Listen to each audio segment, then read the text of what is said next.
the invitation to present today, and thanks for joining. As Claire said, my name's Jo Inchley. I'm a reader at the MRC CSO Social and Public Health Sciences unit at the University of Glasgow. And the unit's jointly funded by the MRC and the Scottish Government Chief Scientist Office, and our work is very much focused on population level health and addressing health inequalities within the population. So just to explain the slightly cryptic title to my talk, today I'm going to talk about the work that we're doing through the SHINE network in Scotland to measure and promote mental health and wellbeing among the school-aged population. So SHINE stands for the Schools Health and Wellbeing Improvement Research Network and aims to support schools in better understanding and addressing the health and wellbeing needs of their school communities. My own work focuses very much, as you've heard, on adolescent health, and I'm particularly interested in the role that schools can play in supporting young people's health and well-being. So the adolescent years are important for a number of different reasons, not least because it's obviously a major period of growth and development and an important time for laying the foundations of good health. The World Health Organization defines adolescence as the years between 10 and 19. But some now claim that young people today experience this extended adolescence, whereby on the one hand, puberty may be happening earlier than in previous generations. And then at the other end, many of the social milestones that represent the transition to adulthood are being delayed. So, for example, completion of education or marriage and parenthood all happen much later now in the majority of countries than they did in previous generations. We also now have the largest generation of adolescents in history, which is mainly due to advances in maternal and child health, which means that more children are surviving into the adolescent years, and that's caused a shift in disease burden. So adolescence was traditionally overlooked as a sort of healthy stage of the life course, but there's increasing recognition now of the importance of this period. And that's been partly driven by developments in neuroscience, which have shown that the brain undergoes a second phase of rapid development during adolescence, during which biological and environmental factors interact to influence either positively or negatively young people's health and development. So this creates a window of opportunity for intervention and early intervention and prevention to consolidate the gains that have been made during early childhood and potentially to offset any effects of adverse early childhood experiences. So thinking about mental health, why is mental health so important in the adolescent years? Well, obviously, good mental well-being is essential for healthy development and a positive transition into adulthood. And adolescence itself is a critical period for developing behavioural habits that support mental health and well-being. So whether that's good sleep patterns, physically active lifestyles, managing stress, and building those supportive relationships and networks that are so critical for us all. And we know that many mental illnesses first appear before the age of 24 years, and half of mental health conditions actually emerge before the age of 14. It's a highly prevalent issue. So globally, an estimated 10 to 20% of adolescents experience mental health conditions, and yet many of those remain undiagnosed and indeed undertreated. In the UK, we've seen recent increases in mental health problems. So NHS digital figures show that 1 in 6 young people aged 6 to 16 have a probable mental health disorder. And that's an increase from 2017, when the figure was more around 1 in 10. And obviously, the last couple of years with the COVID pandemic, we've seen for many young people a worsening situation, and the restrictions have exacerbated existing problems and in many cases widened inequalities. And I think it's important just to say as well that we need to recognise that many of the risk factors for poor mental health actually sit outside the individual level. So things like poverty, parental mental illness, poor family relationships, school pressure and bullying. All of these things can contribute to poorer mental health in young people. And certain groups of young people are greater risk of poor mental health due to their living conditions, or things like stigma, discrimination and exclusion, or lack of access to support and services. And in turn, we know that adolescents with mental health conditions are also more vulnerable to social exclusion, discrimination and stigma, and longer-term educational difficulties. They may be more likely to take part in risk-taking behaviours and also experience worse physical ill health. So the consequences of not addressing adolescent mental health conditions extends into adulthood and has implications for both physical and mental health. So as I said, I'm interested in the role that schools can play in supporting young people's health. So where do schools fit into this, and what can they do to support young people's mental health and wellbeing in particular? So it's long been recognised that schools are important settings for health promotion and health improvement. Most young people attend school, and certainly in the UK, they do. So there's the opportunity to reach the majority of young people through schools. They also provide a really important social context for growth and development, building social skills and support networks. And while the primary function of schools is education, we know that children learn better when they are healthy, and that children who do well academically have better health outcomes. So there's this really important reciprocal relationship between health and education. So that means that introducing health and wellbeing interventions into schools can support more positive educational outcomes. There's different aspects of the school that are really important here. So we know that a supportive school environment, so things like a good school ethos and relationships between staff and pupils, is an important protective factor. And young people who feel that sense of belonging to school have more positive health outcomes. And indeed, a positive school experience may also help to buffer the impact of negative experiences outside of school. Conversely, some of the more negative experiences associated with school, like high schoolwork pressure, is associated with poorer mental health and more frequent psychological complaints, for example. So schools provide an opportunity to promote health and have the opportunity for both universal approaches targeting the whole population, school population, but also more targeted interventions which are particularly focused on children who may be at higher risk. Now, more recently, there's been a move towards thinking of schools and other educational settings as complex adaptive systems, which draws on a systems science approach.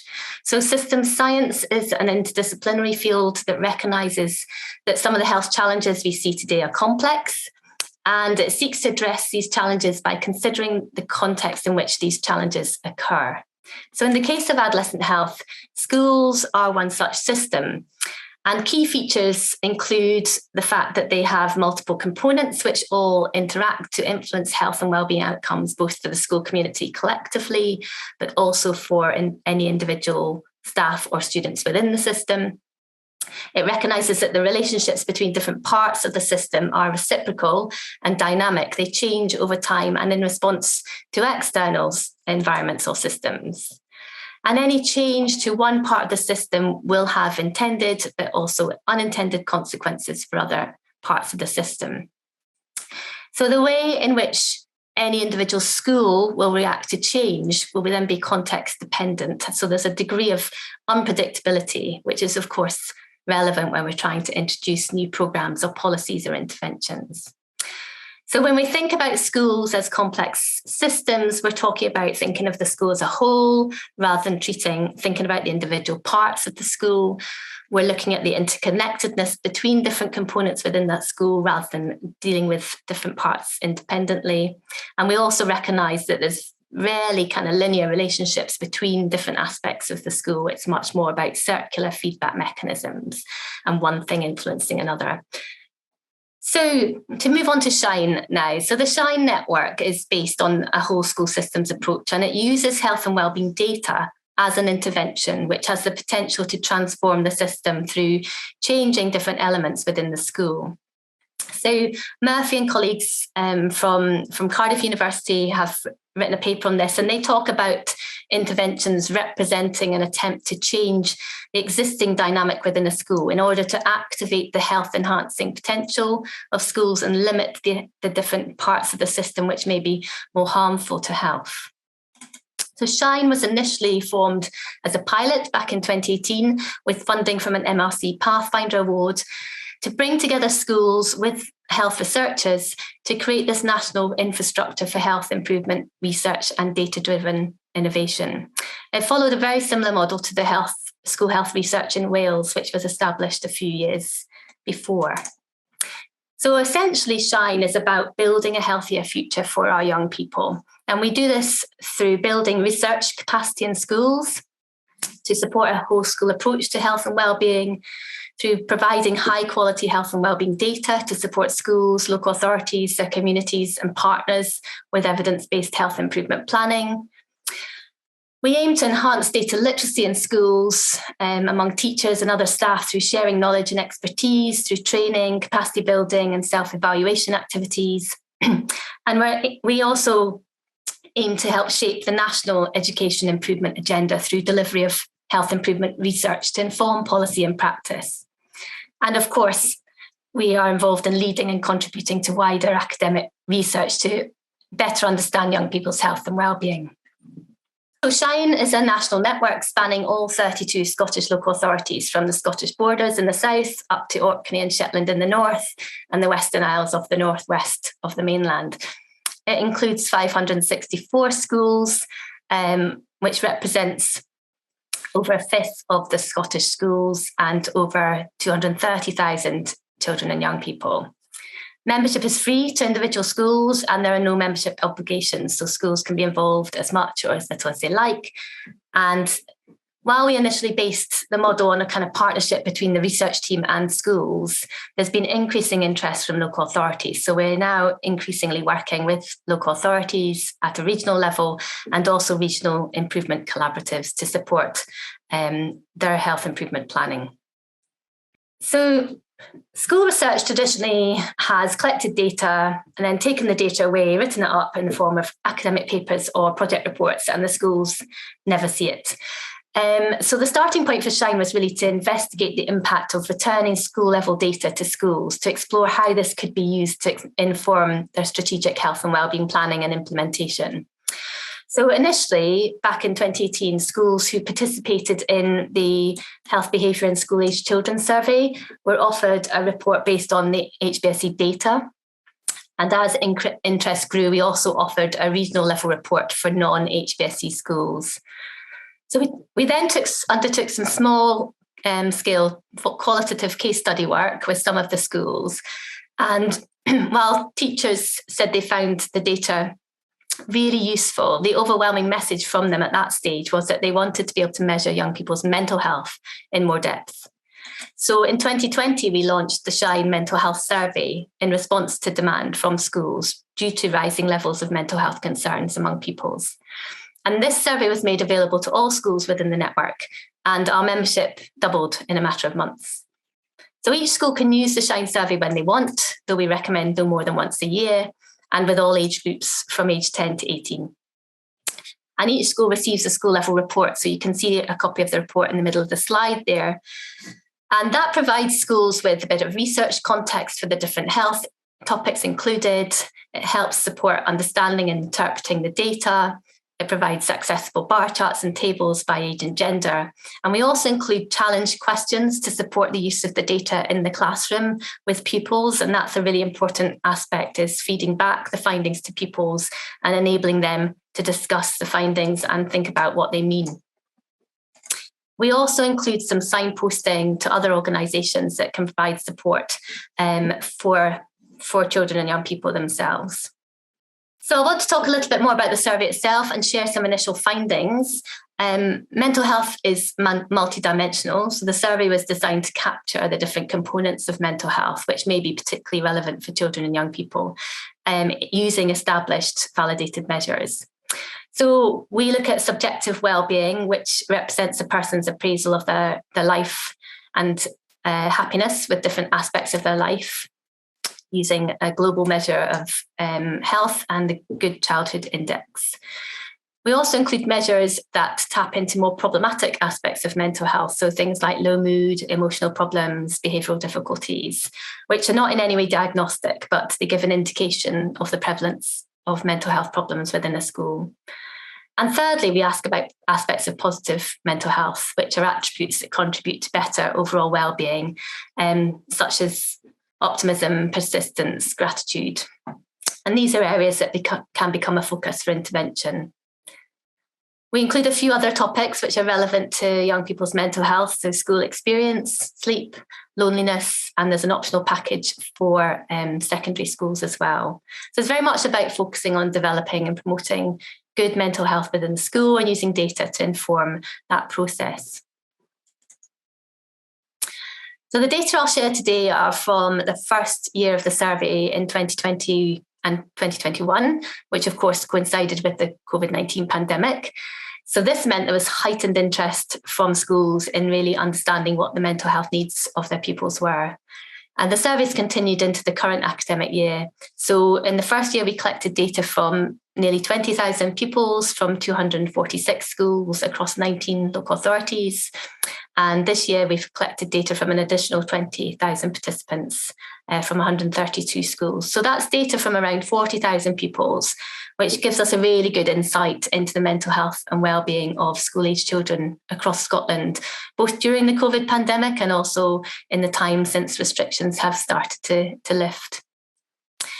One of the questions we include is around gender identity, and so we've really tried to capture the experiences of different groups of young people, including those who don't identify as either boy or girl. And I'll present a couple of slides just showing some of those findings as well.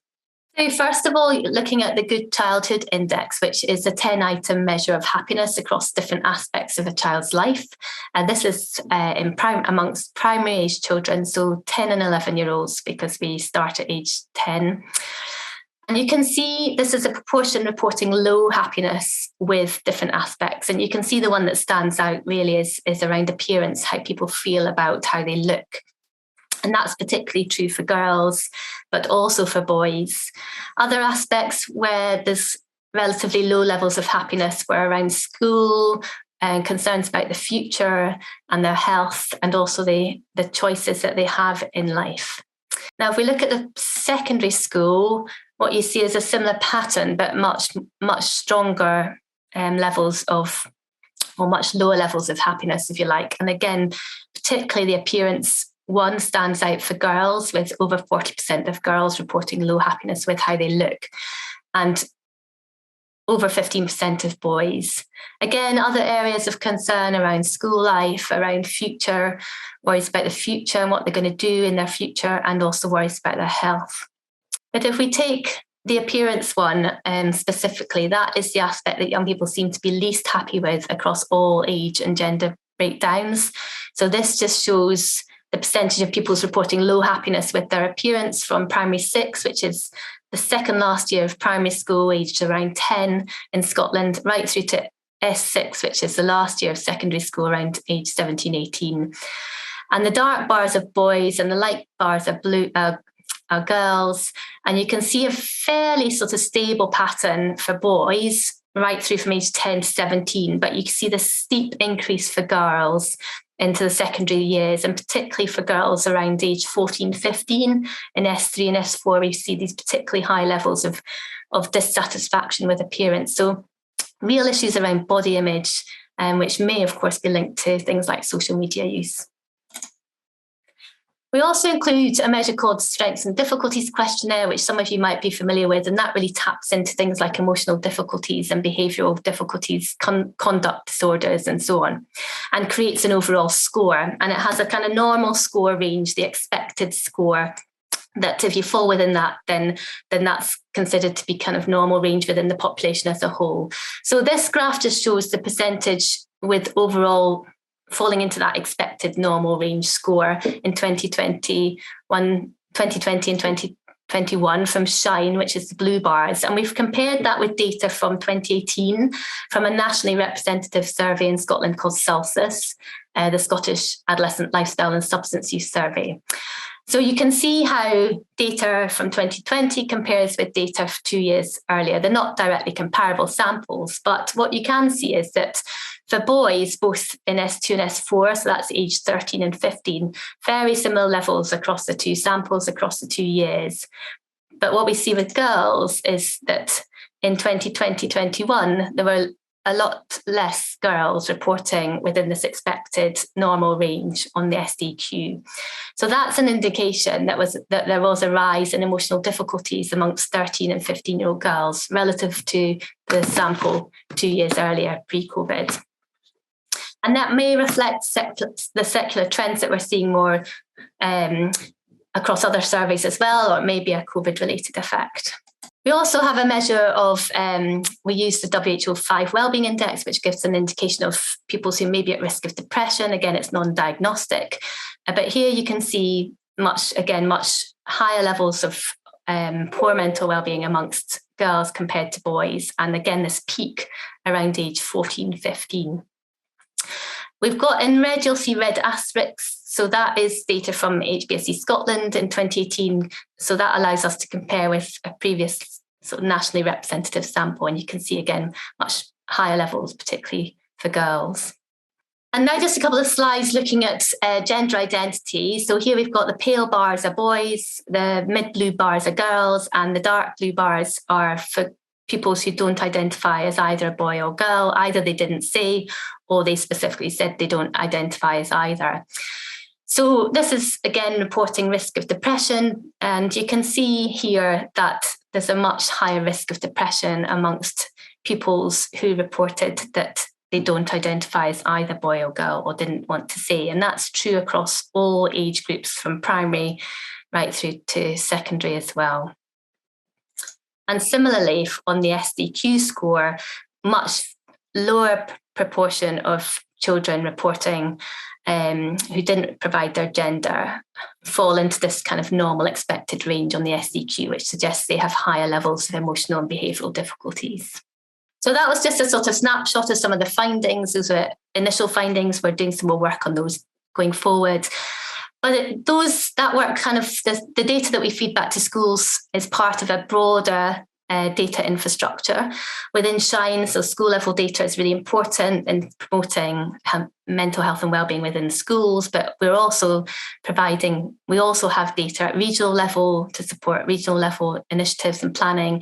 We have population level data we can feed into policy and planning, and we can also use the data as a platform for further research studies. So just to finish off, I wanted to give a couple of examples of other research projects that SHINE has been supporting as a kind of platform. So one of the projects we were involved in was the SCRAMS project, the Sleep, Circadian Rhythms and Mental Health in Schools project, which was funded by an MRC Engagement Award. So SCRAMS established a new schools-based adolescent mental health research consortium, very much focused on understanding this relationship between sleep, light exposure and mental well-being, with the view to develop better interventions for mental health in the future.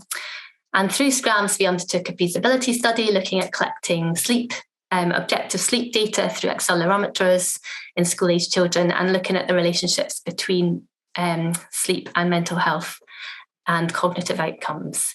So SHINE schools were involved in that work and also involved in co-producing resources for pupils and teachers around sleep and sleep health. So funding's now being sought to take some of that work forward. And finally, SHINE's looking ahead. SHINE is involved in DataMind, which is the new mental health data research hub, which is jointly funded by the MRC and HDR UK, led by Swansea University. So DataMind very much aims to transform the mental health research across the UK by creating a central integrated mental health data infrastructure to support policy, practice and research.